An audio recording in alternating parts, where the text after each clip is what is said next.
Hello friends, this is Komal and welcome back to my YouTube channel Easy Home Gardening. Today in this video we are going to learn how we can grow rose plant by taking their cuttings. The best time to grow rose cutting is in the month of October and February. You can also try to grow cuttings in monsoon season. Then second is the selection of the branch to take rose cutting. The branch from which you are going to take cutting should be of semi-hardwood, which means it should be little bit dark green in color but don't have wrinkles in it. Then the next point is the thickness of the cutting. The thickness of the cutting should be the size of the pencil. Then remove all the leaves from the cutting and cut the stem just below the leaf node at 45-degree angle like this.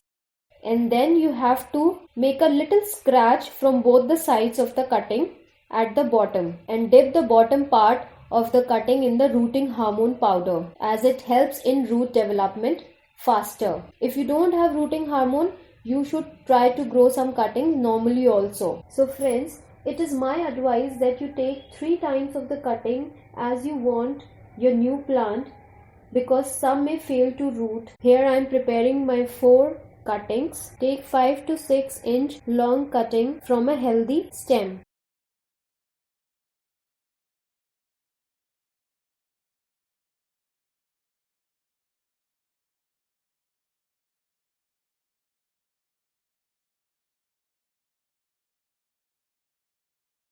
Now here I am using disposal glasses in which I am going to place my cuttings. I have made holes at the bottom for the drainage, and in this glass I have taken normal garden soil. Then I am going to take my cutting and gently press them in the soil. Now pat the soil around the stem to give support.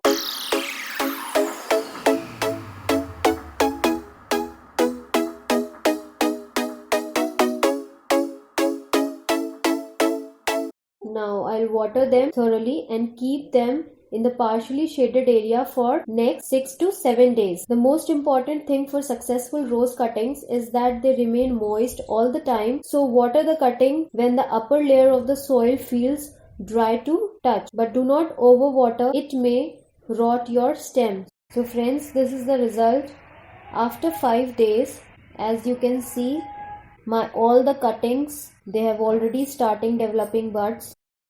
This is the result of my cuttings after 7 days, and you can see all of my cuttings have developed so well. Now you can keep these cuttings in direct sunlight for further growth, but do not transplant them until you see the roots from outside if you are taking disposal glasses. And if you are trying to grow cuttings in pots, then I advise that you transplant them after 1.5 or 2 months when they develop roots very well. And in the potting mix, you can take 60% normal garden soil, 20% sand and 20% compost. So friends, if you visiting my channel for the first time, then hit the bell button for my next update and do subscribe. And if you like my channel, then give a thumbs up. And don't forget to leave your reviews or suggestions below in the comment section. Thank you and happy gardening.